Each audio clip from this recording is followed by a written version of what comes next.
أعوذ بالله من الشيطان الرجيم بسم الله الرحمن الرحيم Xizr aytdi. Sana men haqiqatan men bilan birga bo'lishqa sabr toqat qilib turolmaysan demidimmi? Musa aytdi. Buningdan keyin yana sendan bir ish to'g'riliq so'rasam, ya'ni qilgan ishingga e'tiroz bildirsam, meni o'zingga hamroh qilmag'in. Sana bergan va'damga 3 qitim xiloflik qilganligim uchun mening oldimda menga hamroh bo'lmaslikda ma'zursan. U ikkisi yana birga menib bir shaharga yetib keldi. Shahar aholisidan tamoq so'radi. Shahar aholisi ularni mehmon qilishdan bosh tortdi. Ular bu shaharda o'rilib tushay deb qolgan bir tomni uchratdi. Uni Xizr qo'li bilan silab tuzlab qo'ydi. Musa aytdi: "Agar xohlasang, bu ish uchun albatta ishaqqa olgan bo'larding." Xizr aytdi: "Bu sen bilan mening ayrilish vaqtimiz. Sen sabr toqat qilib turolmagan yuqorqi 3 ishning haqiqatini sana tushundirib beray. Kemiga kelsak, u dengizda ishlaydigan bir qancha nafar kambag'alning kemisi edi. Men uni teshib ayibnak qilmoqchi bo'ldim. Chunki ularning oldida, ya'ni bordigan yo'llarda har qanday saq kemini egisidan zo'rlik bilan tortib oladigan bir podshoh bor edi. O'ltirilgan baliga kelsak, uning ota-onasi mo'min edi. U aslida kofir yaratilganlikdan cho'ng bo'lganda uning gumrohlik bilan kufrini ota-onasiga tengishidan qo'rqdik.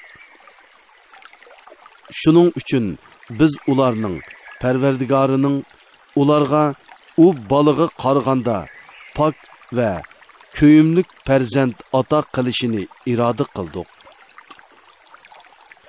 Tamg'i kelsak, u shahardagi 2 yetim balaning edi. Tam ostida ularning haqqi bo'lgan xazinasi bor edi. Tam o'rilib ketsa, xazinasi ichilib qilib, kishilar uni elib ketadi. Ularning ota-onasi yaxshi odam edi. Parvardigoring ularning cho'ng bo'lganda tam ostidagi xazinasini chiqirib olishini iroda qildi. Bu Parvardigoringning ularga qilgan rahmatidir. Uni, ya'ni yuqoridagi 3 ishni men o'z xohishim bo'yicha qilganim yo'q. Balki uni Allohning amri va ilhomi bilan qildim. Sen sabr toqat qilib turolmagan narsalarning haqiqati ana shu. Ular, ya'ni Yahudilar sendan Zulqarnayn to'g'riliq so'rashidi. Sizlarga men uning qissasini vahiy asosida bayon qilaman degin. Uningga biz ziminda haqiqatan kuch qudrat ato qildik. Uningga o'z maqsadiga yetishning butun yo'llarini osonlashtirib berdik. Zulqarnayn Allah uningga osonlashtirib bergan yo'lga mangdi. U kun petish tarafga yetib borganda kunning qori loyliq buloqqa petib ketayotganligini his qildi. U buloqning yenida bir turlik qavmni uchratdi. Biz, ey Zulqarnayn, sen ularni jazolig'in yoki ularga yaxshi muomalada bo'lg'in dedik. Zulqarnayn aytdi: Kimiki zulm qilgan bo'lsa, biz uni jazolaymiz. Ondan u Parvardigorining dargohiga qaytariladi. Parvardigori uni qattiq jazolaydi. Kimiki iymon etsa va yaxshi amal qilsa, uningga eng yaxshi mukofot beriladi. Uni qolay ishqi buyuruymiz. Andın Zulqarnayn Allah uningga qolaylik qilib bergan yo'lga mangdi. Zulqarnayn kun chiqish tarafga borganda kunning shundoq bir qavmning ustiga tushayotganligini ko'rdiki, u qavmga biz kunning haroratidan saqlanadigan kiyim, imorat qatorliq narsalarni ato qilmadik. Ahvol shundoq bo'ldi. Ya'ni Zulqarnayn kun chiqish tarafdagi kishilarga kun petish tarafdagi kishilarga qilgan muomalani qildi. Biz uning qo'lidagi narsalardan to'liq xabardor edik. Andın u Allah uningga qolaylik qilib bergan yo'lga mangdi. Zulqarnayn ikki tog' orasiga yetib borganda, ikki tog' oldida hech qanday so'zni tushunmaydigan, ya'ni o'zining tilidan g'ayri tilni bilmaydigan bir qavmni uchratdi. Ular: "Ey Zulqarnayn, Yajuj bilan Majuj yer yuzida haqiqatan buzg'unchilik qilg'uchilardir. Biz bilan ularning orasiga bir to'sma selib berishing uchun sana bir qism melimizni bojga o'xshash to'lisak bo'lamdi" dedi. Zulqarnayn aytdi: "Allohning menga bergan narsalari, ya'ni kuch-quvvat va podshohlik sizlarning menga berdigan milinglardan ortiqdir. Menga odam kuchi yordam qilinglar. Ular bilan sizlarning oranglarga mustahkam bir to'sma selib beray. Menga tömür parçalarini elib kelinglar. Tömür parçalari dövlünüp ikki tog'ning orasi tekshi bo'lganda köyüklerini besinglar. Tömür parçalari qizzib o'tdak bo'lganda u menga eritilgan misni beringlar, ustiga to'kay" dedi. Ular, ya'ni Yajuj Majuj uning ustiga chiqishqimi, uni teshishkimi qodir bo'lolmadi. Zulqarnayn aytdi: "Bu, ya'ni to'smining barpo qilinishi Parvardigorimning nimmatidir. Parvardigorimning va'dasi ishqi oshganda u uni tüptüz qilib etadi. Parvardigorimning va'dasi haqdir. U kunda, ya'ni qiyomat kunida qistongchilikdan kishilarni bir-biriga giralashtirib etamiz. Sur chelinadi. Ularni hisob uchun yig'imiz. U kunda kofirlarga jahannamni oshkora ko'rsatamiz. Ularning bu dunyodagi chog'larida dillarining ko'zlari meni yod qilishdan pardlangan edi. Ularning dillarini zulmat bosqanligi uchun kalomullohni anglashga qodir emas edi. Kofirlar meni qo'yib, bandalarimni ma'bud qilib olishsa bo'ladi deb o'ylamdi. Biz jahannamni kofirlarga haqiqatan manzilgoh qilib tayyorladik. Sizlarga amallari jihatdan eng ziyon tortquchilarni aytib beraylikmi? Ular hayoti dunyoda qilgan amallari yo'qqa chiqqan, ammo o'zlari obdan ish qildik deb o'ylagan odamlardir. Ana shular Parvardigorining oyatlarini va uningga muloqot bo'lishni inkor qilgan, natijada qilgan amallari bekor bo'lib ketgan kishilardir. Qiyomat kuni ularni, ya'ni mundoq kishilarni qilcha e'tiborga olmaymiz. Kafir bo'lganliklari mening oyatlarimni va payg'ambarlarimni masxir qilganliklari uchun ularning jazosi jahannamdir. Shubhisizki iymon etgan va yaxshi amallarni qilganlarning manzilgohi Firdavs jannatlari bo'ladi. Ular Firdavs jannatlarida mangu qoladi. Uningdan yo'tkilishni xolamaydi. Aytqinki, Parvardigorimning so'zlarini yezish uchun agar dengiz suyi siyah bo'lib ketsa, Parvardigorimning so'zlari tugmay turib, dengiz suyi cho'qim tugab ketgan bo'ladi. Mubada yana shunchalik dengiz suyini keltirsakmi? Ey Muhammad, aytqinki, men faqat sizlarga o'xshash bir insonman. Manga vahiy qilinadiki, sizlarning ilohinglar yolg'iz bir ilohdir. Kimiki Parvardigorga muloqot bo'lishni umid qiladigan, ya'ni savobini umid qilib, azobidan qo'rqadigan, yaxshi ish qilsin. Parvardigorga qiladigan ibodatga hech kimni sherik keltirmasin. Avlod ovozliq asarlari. Sura Maryam 98 oyat. Makkada nozil bo'lgan. Nihoyatda shafqatlik va mehribon Allohning ismi bilan boshlayman. Kaf, ha, ya, ayn, sod.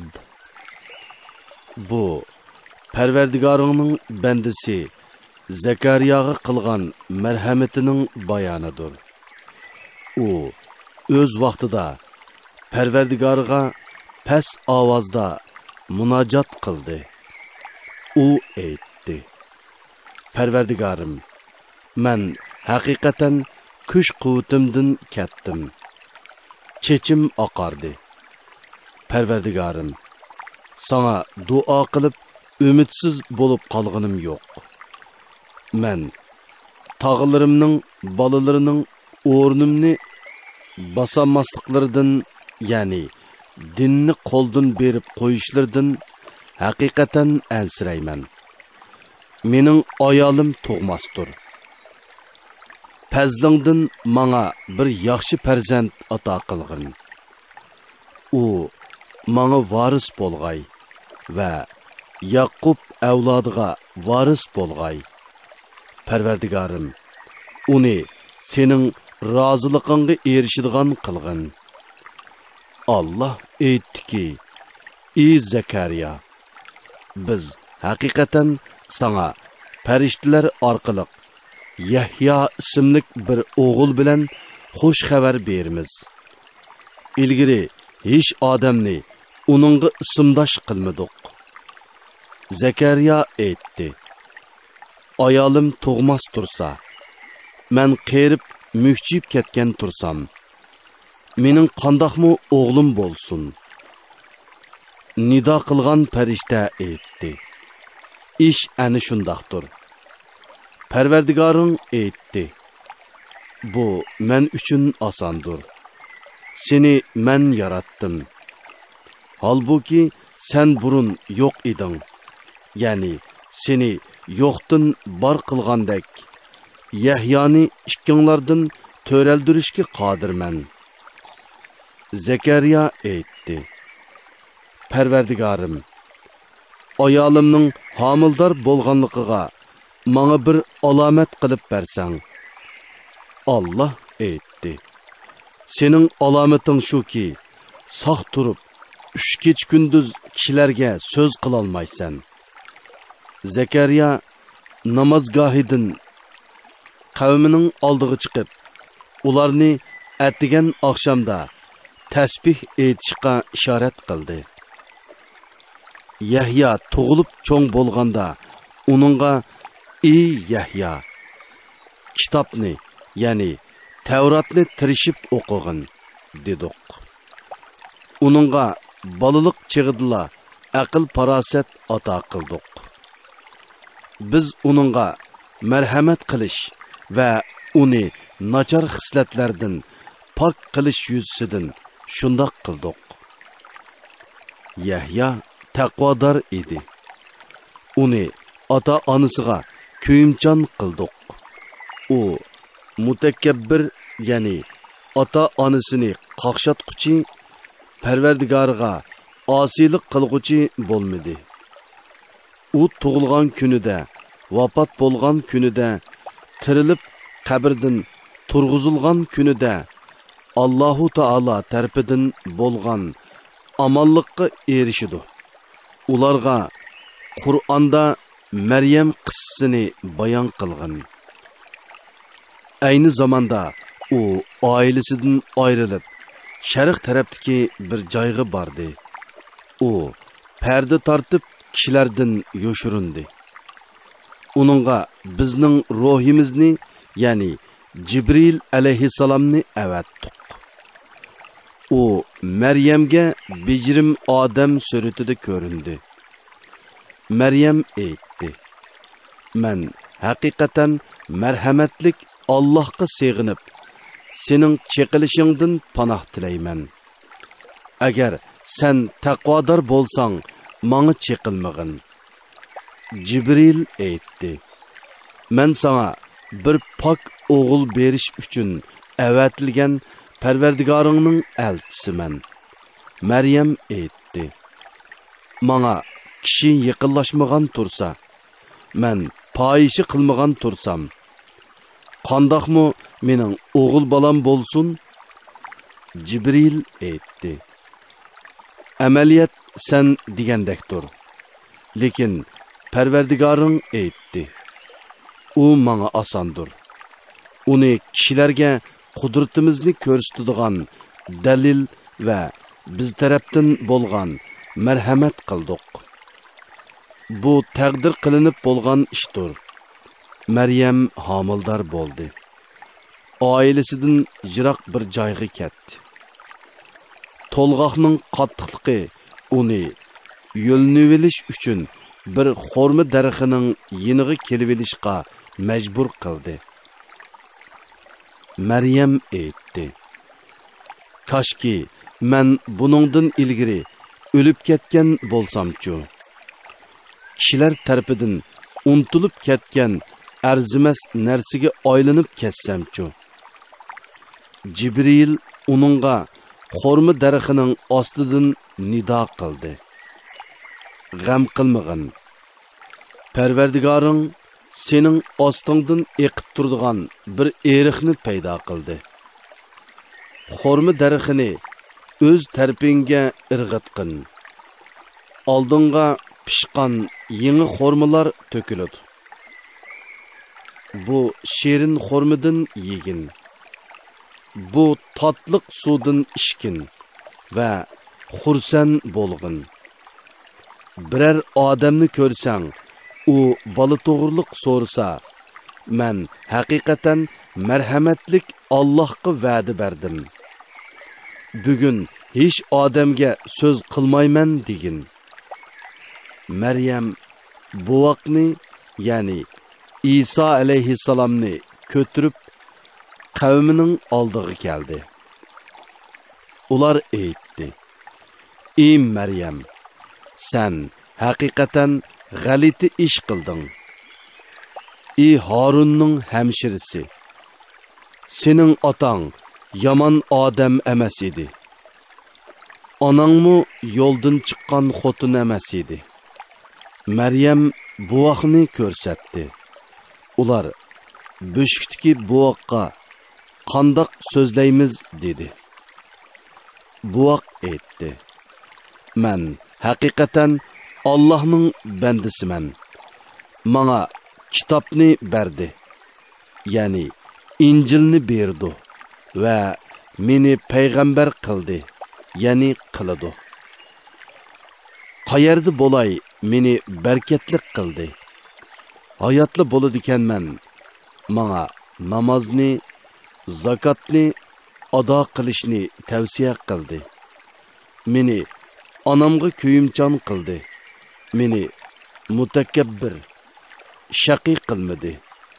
Men tug'ilgan kunimda, vafot bo'lgan kunimda, tirilib qabrimdan turg'izilgan kunimda Allohu Taala tarafidan bo'lgan amonlikqa erishiman."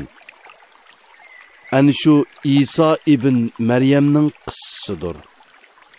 İsa ular datalash qilayotgan o'zining ishining haqiqati ustida haq gapni qildi. Allohning sha'niga balisi bo'lish loyiq emas. Allah baladan sherikdan pokdir.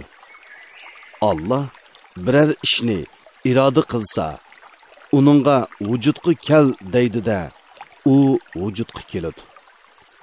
Allah haqiqatan mening parvardigorimdir. Sizlarningmi parvardigoringlardir. Shuning uchun uningga ibodat qilinglar. Bu to'g'ri yo'ldir. İsa'nın ishi to'g'risida ular, ya'ni ahli kitob orasidagi firqalar ixtilof qilishdi. Buyuk kun, ya'ni qiyomat kuni kelgan chog'da kofirlarga voy. Ular bizning dargohimizga kelgan kunda, ya'ni qiyomat kunida quloqlari toza anglaydigan, ko'zlari toza ko'radigan bo'ladi. Lekin zalimlar bugun, ya'ni bu dunyoda ro'shan gumrohlikdadir. Ularni, ya'ni xaloyiqni hasrat kuni, ya'ni qiyomat kunidan ogohlantirgin. U chog'da hamma ish bir taraf qilingan bo'ladi. Halbuki ular g'aflatdadir. Qiyomatni inkor qilmoqdadir. Ziminga va zimin ustidagi borichiga cho'qim biz varislik qilamiz. Ular hisob berish uchun bizning dargohimizga qaytariladi. Ey Muhammad, kitobda, ya'ni Qur'onda İbrahim qissasini bayon qilgin. U haqiqatan to'limu rostchil payg'ambar edi. O'z vaqtida İbrahim otasiga aytdi: "Ey ota, nimishqa anglamaydigan, ko'rmaydigan va sana hech narsaga asqatmaydigan narsalarga cho'qinasan? Ey ota, manga sen bilmaydigan ilmlar nozil bo'ldi. Manga agashkin, seni to'g'ri yo'lga boshlayman. Ey ota, shaytonga cho'qinmag'in. Shayton marhamatlik Allohga haqiqatan osiylik qildi. Ey ota, sening marhamatlik Allohning azobiga qilishingdan, shaytonning hamrohiga aylanib qilishingdan qo'rqaman." U, ya'ni Azar aytdi: "Ey İbrahim, sen mening ilohlarimdan yuz o'rmoqchimisan? Agar sen mundaq qilishdan yanmasang, cho'qim seni toshkesak qilib o'ltiraman. Uzoq zaman mendan jiroq turg'in." İbrahim aytdi: "Sana amonlik bo'lsin. Parvardigorimdan sana mag'firat tilayman. Allah manga haqiqatan mehribondir. Sizlardan va sizlar Allah'ını qo'yib cho'qinayotgan narsalardan jiroq bo'laman. Parvardigorimga ibodat qilaman. Parvardigorimning ibodatidan mahrum bo'lib qolmaslikni umid qilaman." U ulardan va ularning Allah'ını qo'yib cho'qinayotgan narsalardan jiroqlashdi. Uningga biz Isoq bilan Yaqubni ato qildik. U ikkisining har birisini payg'ambar qildik. Ularga bizning rahmatimizni ato qildik. Ularning nomini baland va yuqori qildik. Kitobda, ya'ni Qur'onda Musa qissasini bayon qilgin. Shubhisizki u Allah ibodatiga xos qilgan ham rasul, ya'ni elchi, ham payg'ambar edi. Uningga biz Tur teg'ining o'ng tarafidan nido qildik. Uni biz munojat uchun dargohimizga yaqinlashtirdik. Uningga biz marhamat qilib, qerindishi Harunni payg'ambar qilib berdik. Ey Muhammad, kitobda, ya'ni Qur'onda İsmoilning qissasini bayon qilgan. U haqiqatan va'dasida rostchil ham rasul ham payg'ambar edi. U oilasidagilarni namoz o'qishga, zakot berishga buyurdi. Parvardigorining dargohida uning roziligiga erishgan edi. Kitobda, ya'ni Qur'onda İdris qissasini bayon qilgan. U haqiqatan rostchil payg'ambar edi. Uni biz yuqori o'ringa ko'tardik. Allohning ne'matiga erishgan ana shu payg'ambarlar Odam alayhissalomning naslidandir. Biz Nuh bilan billa kemisiga salganlarning naslidandir. İbrahimning naslidandir. İsrail, ya'ni Yaqub alayhissalomning naslidandir. Biz imonga hidoyat qilgan, payg'ambarlikka tanlaganlardandir. Ularga marhamatlik Allohning oyatlari tilovat qilingan chaqda sajda qilgan va yig'lagan holda zaminga yiqiladi. Ular ketgandan keyin ularning o'rnini bosgan o'rin bosarlar namozni tark etdi. Nafsi xohishlarga agashdi. Ular qiyomatda gumrohlikning jazosini tortadi. Tavba qilgan, iymon etgan va yaxshi amallarni qilganlar buningdan mustasno. Ana shularla jannatga kiradi. Ularning amallarining savobidan hech narsa kemaytilmaydi. U doimiy turalg'i bo'lgan, marhamatlik Alloh bandalariga va'da qilgan, ular ko'rmay turib ishongan jannatlardir. Allohning jannat bilan qilgan va'dasi cho'qim ishga oshadi. Ular jannatda behuda so'z anglamaydi. Faqat farishtalarning ularga bergan salomini anglaydi. Ular jannatda atdigan oqshomda ko'ngli tortgan yemek-ichmaklardan rizqqa ega bo'lib turadi. Bandalarimiz ichidagi taqvodorlarga biz miros qilib berdigan jannat ana shu. Biz dunyoga Parvardigoringning amri bilan tushimiz. Bizning oldimizdagi, orqamizdagi va oldi keynimiz orasidagi ishlarning hammasi Allohning ilkididir. Parvardigoring bandalarining amallaridan hech narsani unutmaydi. U osmonlarning, zamin va ularning orasidagi shaylarning Parvardigoridir. Uningga ibodat qilgin. Allohning ibodatiga chidamliq bo'lgin. Sen uning sheriki borligini bilamsan?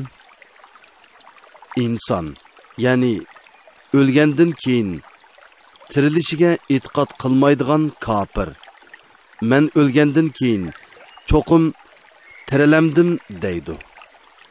İnsan, biz uni ilgari yo'qdan bor qilganligimizni aslamamdu.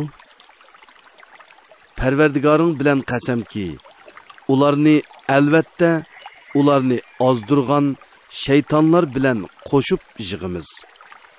Ondan ularni jahannamning cho'risida tizlandirib o'ltirg'izgan holda albatta hozir qilamiz.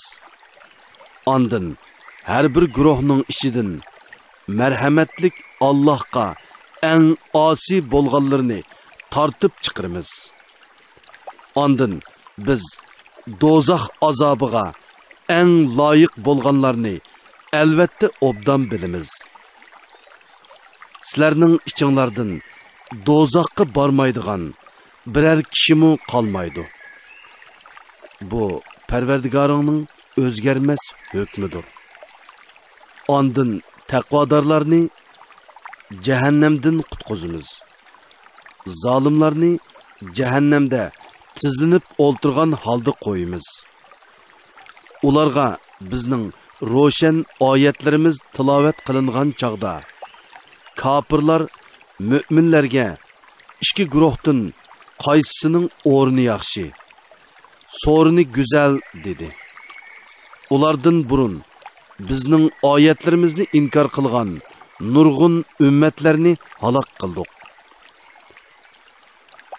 Bular mayli mol-mulk jihatdan bo'lsin, mayli tashqi ko'rinish jihatdan bo'lsin, ulardan ortiq edi. Ey Muhammad, aytqinki, kimki gumrohlikda bo'ladi ekan, marhamatlik Allah uningga muhlat berdi. Toki ular azob yoki qiyomatdan iborat Allah ularga va'da qilgan narsalarni ko'rganda ondan kimning o'rni yomon va kimning lashkari ojiz ekanligini biladi. Allah hidoyat topquchilarning hidoyatini ziyoda qiladi. Boqiy qoladigan yaxshi amallar savob jihatdan va oqibat jihatdan Parvardigoringning dargohida ortiqdir. Bizning oyatlarimizni inkor qilgan va menga oxiratda albatta mol-mulk, avlod beriladi degan odamni ko'rdingmi? U g'ayibni bilganmi yoki marhamatlik Allohning ahdiga erishganmi? Hargiz undoq bo'lgan emas. Uning deganlarini xotirlab qo'yimiz. Uningga beradigan azobni kuchaytimiz. Uning deganlarini, ya'ni melini va avlodini boshqalarga miros qilib qoldiramiz. U oldimizga tanho keladi. Ular, ya'ni mushriklar izzatga erishish uchun, ya'ni butlarning shafoati bilan Allohning oldida izzatlik bo'lishlari uchun Allohni qo'yib ilohlar, ya'ni butlarga cho'qindi. Ish ularning gumon qilganidek emas. Ya'ni butlari ularning Alloh oldida izzat tepishlarining sababi bo'lolmaydi. Ularning, ya'ni mushriklarning cho'qinishini inkor qiladi. Ular, ya'ni mushriklarning dushmaniga aylanadi. Bizning shaytonlarni kofirlarga avatganligimizni, ya'ni musallat qilganligimizni bilmamsan? Shaytonlar ularni gunohlarga qiziqtirdi. Ularning halok bo'lishiga aldirab ketmagin. Ularning kuni oz qolgan bo'lib, uni biz sanab turamiz. Shu kunda, ya'ni qiyomat kunida taqvodorlarni marhamatlik Parvardigorning dargohiga izzat ihrom bilan yig'imiz. Gunohkorlarni ular chanqigan holda jahannamga haydaymiz. Marhamatlik Allohning ahdiga erishganlardan boshqalar shafaat qilishga qodir bo'lolmaydi. Ular Allohning balisi ba deyishdi. Sizlar shak shubhisiz qabih bir so'zni qildinglar. Bu so'zning yomonligidan osmonlar parchalanib ketgili, yer yerilib ketgili, tog'lar gumron bo'lib ketgili tos qoldi. Bu shuning uchunki ular Allohning balisi ba deb da'vo qildi. Balisi bo'lish Allohga loyiq emasdir. Osmonlarda va zaminda Allohga banda bo'lib bo'y sunmaydigan hech maxluqot yo'qdir. Shak shubhisizki Allah ularni to'liq egalladi va sonini mukammal bildi. Qiyomat kuni ularning hammasi Allohning dargohiga tanho keladi. Iman etgan va yaxshi amallarni qilganlar uchun Allah haqiqatan ularning dillarida muhabbat paydo qiladi. Ey Muhammad, taqvodorlarga xush xabar berishing va sarkash qavmni ogohlantirishing uchun biz Qur'onni sening tiling bilan tushunishli qilib nozil qildik. Ulardan ilgari nurg'un ummatlarni halok qildik. Ulardan birer ahadini ko'ra olamsan yoki ulardan birer pes ovoz anglay olamsan? Ya'ni ular shundoq taltukuz halok qilindiki, ulardan ko'rgili va ovozini anglag'ili hech ahadi qolmadi. Avlod ovozliq asarlari. Sura Taha 135 oyat. Mekkada nozil bo'lgan. Nihoyat shafqatlik va mehribon Allohning ismi bilan boshlayman. Taha, ya'ni Muhammad. Qur'onni sana seni japağı selish uchun emas. Faqat Allohdan qo'rqadiganlarga vaz nasihat qilish uchun nozil qildik. U zaminni va keng egiz osmonlarni yaratgan zot tarafidan nozil qilingan. Marhamatlik Allah arsh ustida o'ziga loyiq ravishda qaror oldi. Osmonlardagi, zamindagi, ularning orasidagi va yer ostidagi shaylarning hammasi Allohningdir. Ya'ni Allohning mulkidir.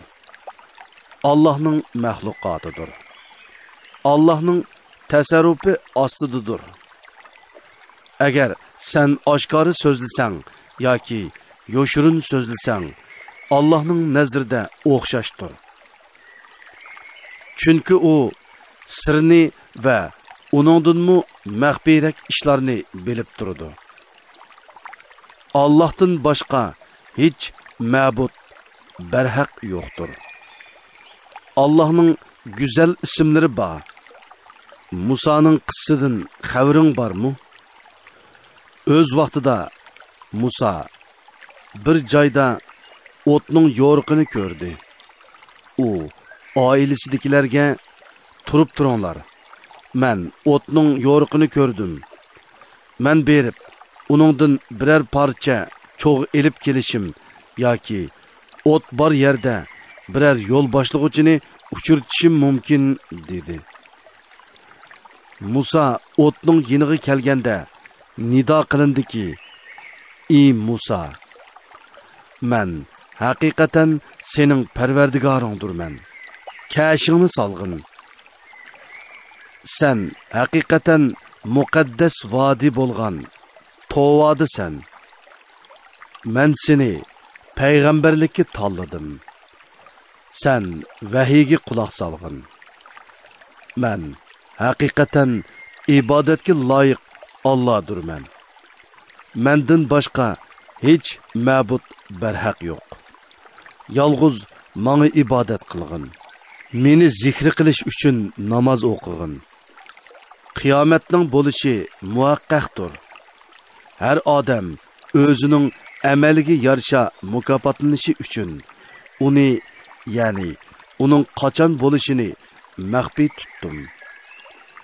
Qiyomatga ishonmaydigan va nafsi xohishlarga agashgan odam seni uningdan, ya'ni qiyomatga tayyorlik qilishdan va uni tasdiq qilishdan to'smasin. Undaqda o'zing halok bo'lasan.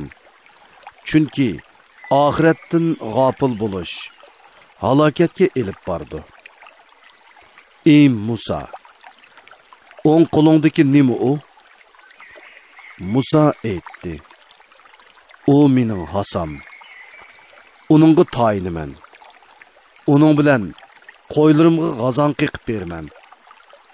Uningda mening yana boshqa ehtiyojlarimmi bor?" Allah: "Ey Musa, uni yerga tashlag'in" dedi. Musa uni tashlavidi.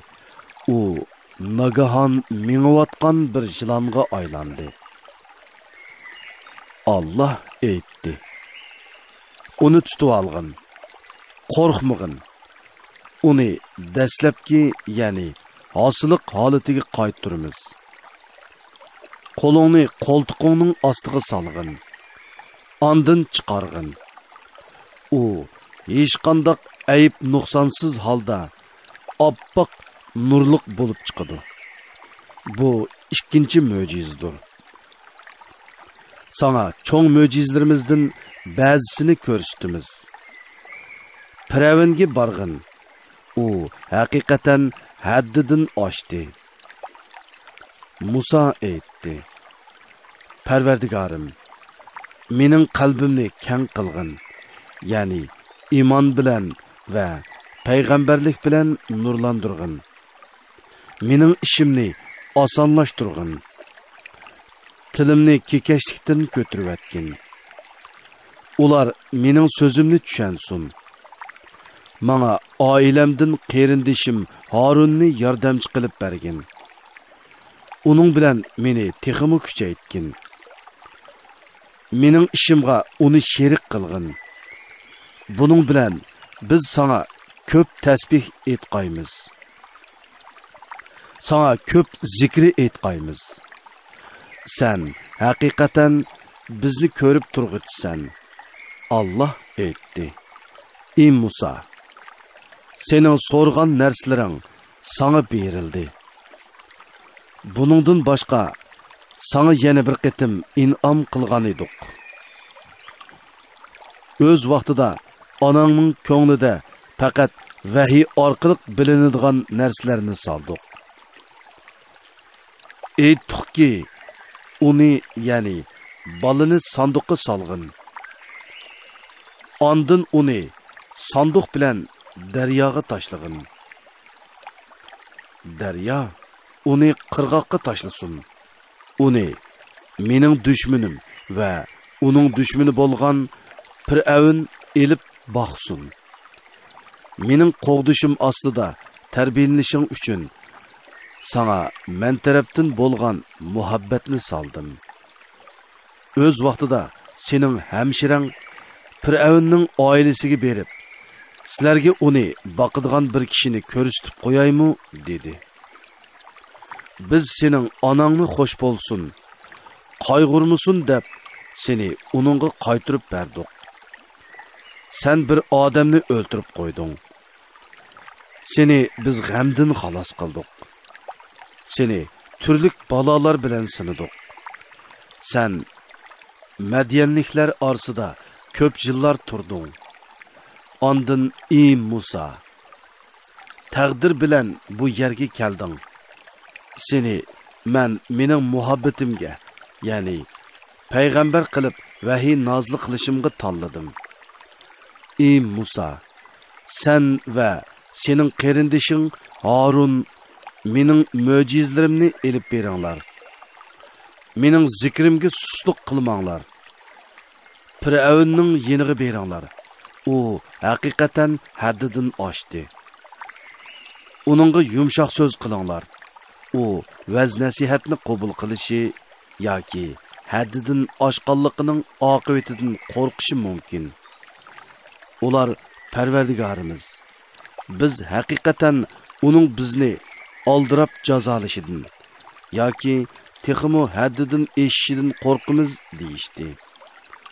Allah aytdi: Sizlar qo'rqmanglar. Men haqiqatan sizlar bilan birga. Uning sizlarga bergan javobini anglab turman. Uning sizlarga qiladiganlarini ko'rib turman. Sizlar Firavunning yeniga berib, biz ikkimiz Parvardigoringning elchisi bo'ldimiz. İsrail avlodini qo'yvatgin. Biz bilan kessin. Ularni qiynamag'in. Sana biz haqiqatan Parvardigoringning mo'jizasini elib keldik. To'g'ri yo'lga ergashgin. Odam Allohning azobidan aman qoladi. Bizga shak shubhasiz vahiy qilindiki, Allohning payg'ambarlarini inkor qilgan, iymondan yuz o'rgan odam qattiq azobga duchor bo'ladi denglar. Ular Firavunga kelib, Alloh taolo tarafidan vahiy qilingan narsalarni yetkizgandan keyin Firavun: "Ey Musa, sizlarning parvardigoringlar kim?" dedi. Musa aytdi: "Parvardigorimiz shundoq zotdirki, hamma narsaga o'ziga munosib shakl ato qildi. Ondan ularga yashash yo'llarini, foydalanadigan narsalarni ko'rsatdi." Firavun aytdi: "O'tib ketgan ummatlarning holi qandoq, ya'ni qandoq bo'lgan?" Musa aytdi: "Ular to'g'risidagi ma'lumot Parvardigorimning dargohida, Lavhul Mahfuzda xotirlikdir.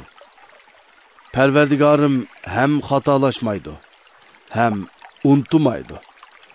U zaminni sizlarga bisot qilib berdi.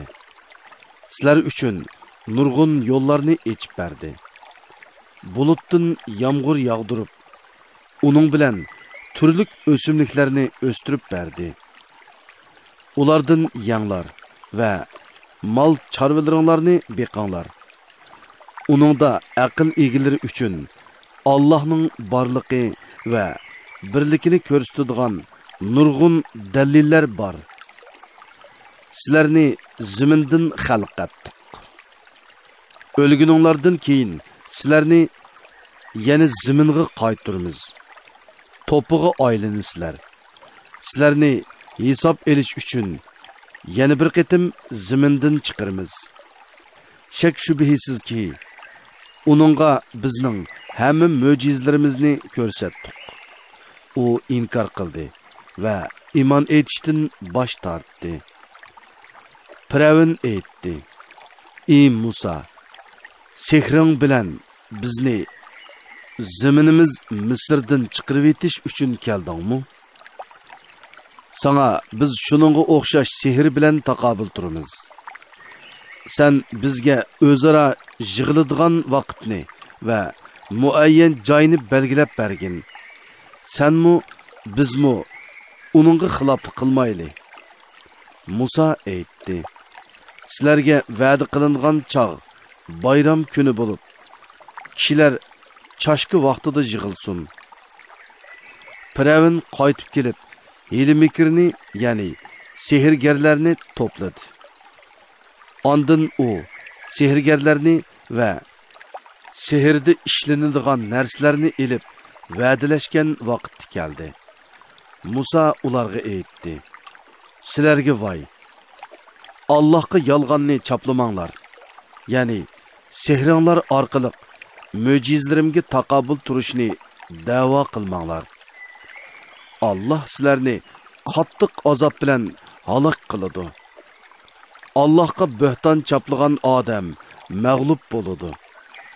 Ular o'z ishi, ya'ni Musa va Harunning ishi ustida da'talash qilishdi.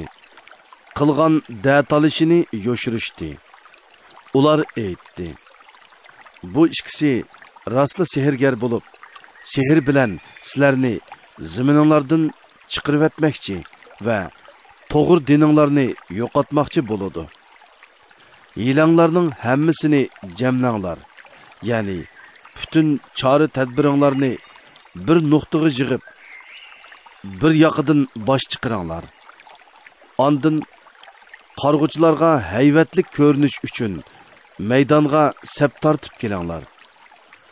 Bugun ustunlik qozongan odam rostilla maqsadga erishidi." Ular aytdi: "Ey Musa, Hasanni sen avval tashlamsan. Yoki arg'amchi haslarimizni biz avval tashlamdik." Musa: "Balki sizlar oldida tashlanglar," dedi. Ular tashlagan edi. Nagahan ularning ag'amchilari, hasillari ularning sehridan, ya'ni sehrining ta'siridan uningga harakatlanib mengayotgandek tuyuldi. Buningdan Musa o'zida qo'rqinish his qildi. Biz uningga aytdikki: "Qo'rqmag'in. Sen cho'qim ustunlik qozinasan. Qo'lingdikini tashlag'in. u ularning ko'rsatgan sehrlarini dam tortib yutib etadi. Ularning ko'rsatgani sehrgarlarning hilisidir. Sehrgarlar qayerga borsa muvaffaqiyat qozonmaydi. Musa asını tashladi. Ularning ko'rsatgan sehrlarini dam tortib yutib etdi. Shuning bilan sehrgarlar sajda qilgan holda yiqilib, Harun bilan Musaning Parvardigoriga iymon etdik deyishdi. Firavun aytdi: "Sizlarga men ruxsat berishdan burun uningga iymon etdinglar. Shubhisizki, u cho'qim sizlarga sehrni o'rgatgan cho'nginglarkan. Men cho'qim sizlarning qo'llaringlarni, putlaringlarni o'ng chap qilib, ya'ni o'ng qo'l bilan so'l putni, o'ng put bilan so'l qo'lni kesib tashlayman. Sizlarni cho'qim xorma daraxtlariga osiman. Sizlar qaysimizning, ya'ni mening yoki Musaning Parvardigorining azobining eng qattiq va eng uzun ekanligini cho'qim bilasizlar." Ular aytdi: "Seni, ya'ni sana agishishni ixtiyor qilib, bizga kelgan Musaning rostligini ko'rsatadigan ro'shan dalillarni va bizni xalq etgan Allohni hargiz tashlamaymiz. Bizning haqqimizda nimani hukm qilsang, shuni hukm qilgin. Sening hukming faqat bu dunyoda o'tadi. Bizning xatoliklarimizni sening majburlashing orqasida bizning sehr ko'rsatganligimizdan iborat gunohimizni mag'firat qilsin deb biz haqiqatan Parvardigorimizga iymon etdik. Allohning savobi sening mukofotingdan ortiqdir. Allohning azobi sening jazoyingdan doimiydir. Kimiki gunohkor holda Allohga muloqot bo'ladi ekan, u dozoqqa kiradi. Dozoqda u o'lmaydi va obdan yaşamaydı. Kimiki mümin bo'lib, yaxshi amallarni qilgan holda Allohga muloqot bo'ladi ekan, u Allohning dargohida yuqori darajalarga erishadi. U darajalar doimiy turalg'i bo'lgan jannatlar bo'lib, ularning ostidan o'stanglar eqib turadi. U yerlarda u mangu qoladi. Ana shu kufrdan va gunohlardan pok bo'lgan odamga beriladigan mukofotdir. Biz shak shubhisiz Musaga vahiy qildikki, sen mening bandalarimni kechida Misrdan elib chiqib ket. Sen Hasongni dengizga urib, ularga bir quruq yo'l echib bergin. Firavunning orqangdan qo'g'lab yetivelishidan qo'rqmag'in. Dengizda g'arq bo'lib ketishdanmi qo'rqmag'in. Firavun lashkarlari bilan ularni qo'g'ladi. Ularni, ya'ni Firavun bilan uning lashkarlarini dengizda dahshatlik holat o'rib oldi. Ya'ni ular dengizda g'arq bo'ldi. Firavun o'z qavmini ozdirdi. Ularni to'g'ri yo'lga boshlamadi. Ey İsrail avlodi, sizlarni haqiqatan dushmaninglardan qutqizdik. Munojat uchun va Musaga Tavratni nozil qilish uchun sizlarga Tur Sinoning o'ng tarafini va'da qildik. Sizlarga taranjibin bilan bo'dinini tushirib berdik. Aytdikki, biz rizq qilib bergan pok halol narsalardan yanglar. Bu haqda chekdan oshmanglar. Unda qilsanglar, sizlarga g'azabim nozil bo'ladi. Kimga mening g'azabim nozil bo'ladi ekan, u cho'qim halok bo'ladi. Tavba qilgan, iymon etgan, yaxshi amallarni qilgan, ondan to'g'ri yo'lda mangan odamni men albatta nihoyatda mag'firat qilg'uchiman. Ey Musa, aldırab Tursinaga qavmingdan ilgiri kelishingning sababi nima dedik. Musa aytdi: Ular izimni qo'g'lashib kelyapti. Parvardigorim, seni rozi bo'lsin deb bu yerga oldirab keldim. Allah aytdi: Sendin, ya'ni sen ketgandan keyin qavmingni haqiqatan sinidiq. Ularni Samiri ozdirdi. Musa qavmiga g'azablangan holda xop qaytdi. U aytdi: Sizlarga Parvardigoringlar chiroyli va'da qilmaganmidi? Sizlar ahdini unutgandek vaqt shuncha uzun bo'lib ketdimi? Yoki sizlar o'zinglarga Parvardigoringlarning g'azabi tushishini iroda qildinglarmi? Shuning uchun sizlar menga bergan va'danglarga xilof qildinglarmi? Ular aytdi: Sana bergan va'diga o'zligimizdan xilof qilganimiz yo'q. Lekin biz Firavun qavmining zinnatlaridan nurg'un elib chiqqan edik. Samirining buyrug'i bo'yicha ularni o'tqa tashladik. Samirimu o'zi elib chiqqan zibu zinnatlarini tashladi. Samiri eritilgan zibu zinnatlardan ular uchun bir mozoy haykal yasadi. Uningdan mozoyning ovoziga o'xshash ovoz chiqardi. Ular, ya'ni Samiri va uning tavalari aytdi: Bu sizlarning ilahinglardir va Musaning ilahidir.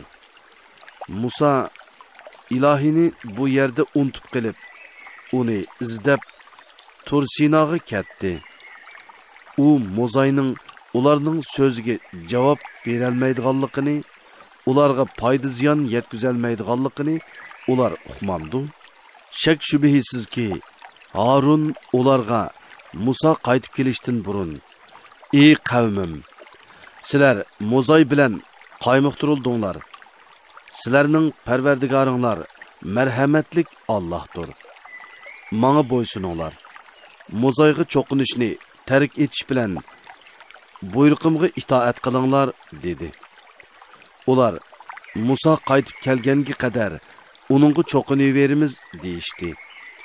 Musa aytdi: Ey Harun, ularning ozg'anligini ko'rgan chig'ingda xudolik uchun g'azablanishda menga agishishdan sana nima to'salg'i bo'ldi?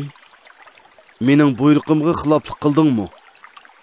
Harun aytdi: Ey qarindishim, mening soqilimni va chechimni tortmag'in. Men haqiqatan sening İsrail avlodini bo'lib etibsan. Sözümge diqqat qilmabsan deyishingdan qo'rqdim. Musa aytdi: Ey Samiri, sen nim bo'lding? Ya'ni mundaq yomon ishni qilishdan g'arizing nima? Samiri aytdi: Men ular ko'rmaganni ko'rdim. Elchi, ya'ni Cibrilning izidan bir changal topini oldimda uni mozoyga chashdim. Shuning bilan uningdan mozoyning ovoziga o'xshash ovoz chiqdi. Shuningdek buni men nafsim chiroyli ko'rsatdi. Musa Samiriga aytdi: Sen barg'in. Sen umrvoyat ko'rganlik kishiga menga yaqinlashmanglar degaysan. Ya'ni sening kishiga yaqinlashmasliging, kishining sana yaqinlashmasligi bu dunyoda sana berilgan jazodir. Shubhisizki oxiratda jazolanadigan muayyan bir vaqting bor. Allah sana qilgan bu va'daga xiloflik qilmaydi. Sen hamon cho'qinib kelayotgan ilahingga qarg'in. Biz uni cho'qim o'tni ko'ydirimiz. Ondan uning kulini dengizga chechib etamiz. Sizlarning ilahinglar bir Allohdir. Uningdan boshqa hech ma'bud barhaq yo'qdir. U har narsani to'liq bilgichidir. Ey Muhammed, shuningdek sana o'tganlarning ba'zi xabarlarini bayon qilamiz. Sana o'z tarafimizdan Qur'onni ato qildik. Kimiki Qur'ondan yuz o'riydikan, uningga qiyomat kuni cho'ng gunohdan eg'ir yuklanadi. U gunohi uchun berilgan azobni mangu tortadi. Qiyomat kuni ularga yuklangan bu yuk nima degan yomon. Bu sur chilinadigan kundir. Bu kunda shakli o'zgargan ko'k ko'zlik, qor yuzlik gunohkorlarni yig'imiz. Qiyomatning dahshatini ko'rib, dunyoda turgan vaqti qisqa bilinganlikdan ular dunyoda faqat 10 kun turdinglar deyishib pichirlashudi.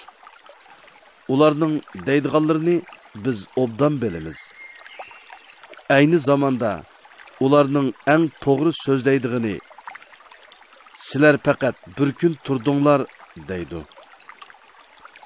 Ular sendin tağlar to'g'riliq, ya'ni tağning oqibatining qandoq bo'ladiganligi to'g'riliq so'raydi. Aytqinki, Parvardigorim ularni hukm talqon qilib, ondan shamolni avatib, uni so'raydi. Ularni tuzlanlikka aylantiradi.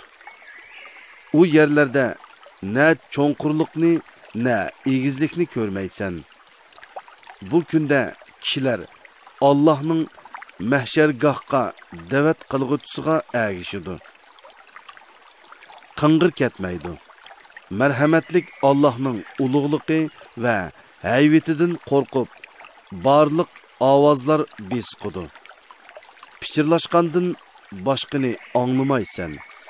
Bu kunda marhamatlik Allah izni bergan va so'zidan Allah razı bo'lgan odamning shafoatidan boshqa hech qanday shafoat foyda bermaydi.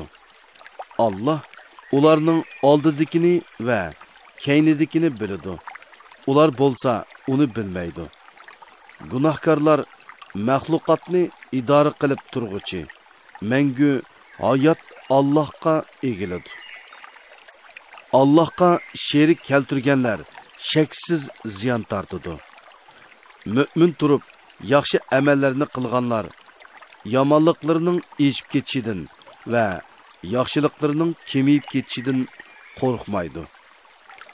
Ularning taqvodor bo'lishlari uchun yoki ularni vaz nasihatga ega qilish uchun sana arabcha Qur'onni nozil qildik va uningda turli ogohlantirishlarni bayon qildik. Allah zoti süpti cihetdə bütün məxluqatdan üstündür. Haq padişahdır.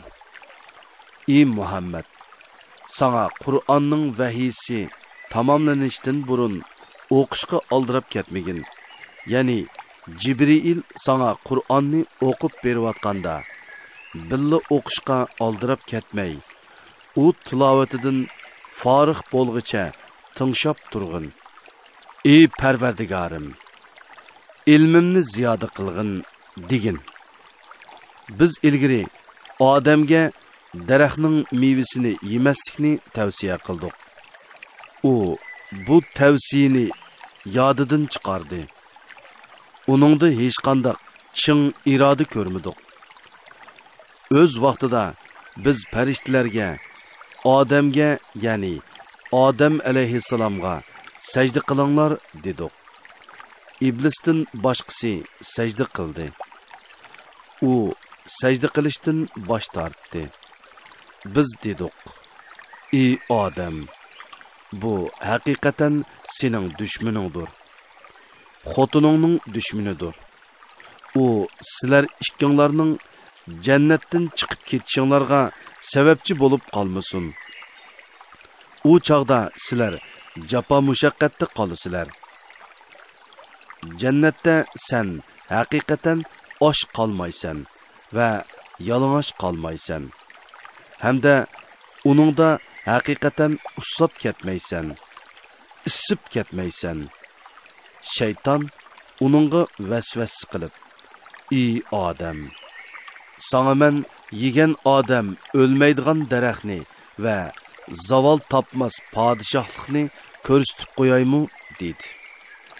Ular u daraxtning mevasini yedi. Shuning bilan ularning avratlari echilib qoldi. Ular jannat daraxtlarining yo'pirmoqlari bilan satri avrat qilishga kirishdi. Odam Parvardigorining amriga xiloflik qildi. Shuning bilan u ozdi. Ondan Parvardigori uni tanladi.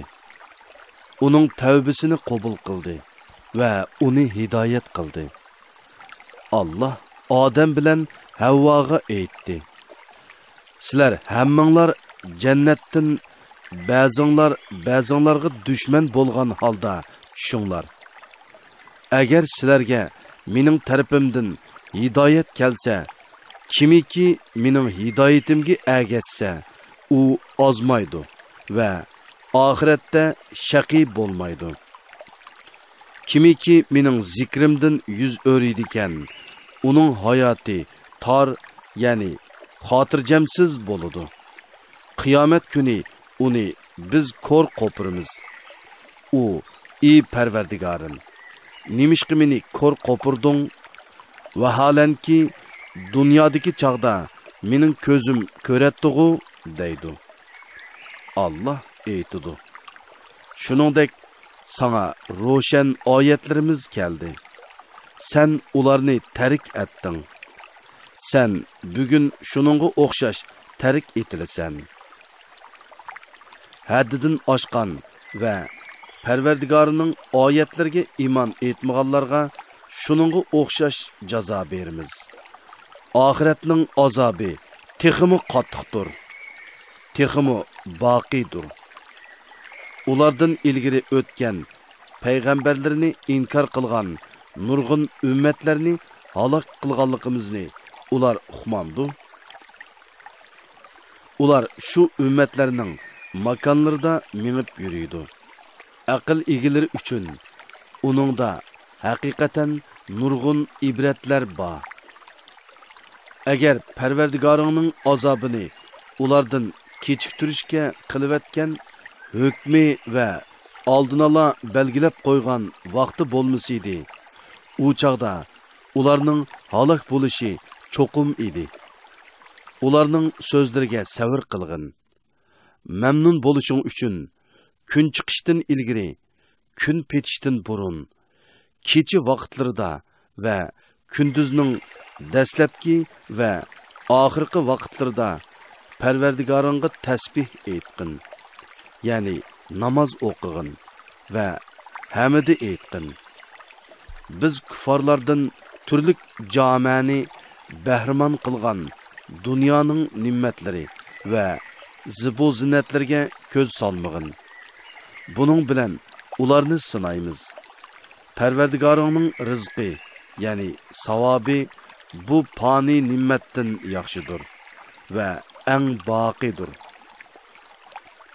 Ey Muhammad, oilangdagilarni va ummatingni namozga buyurg'in.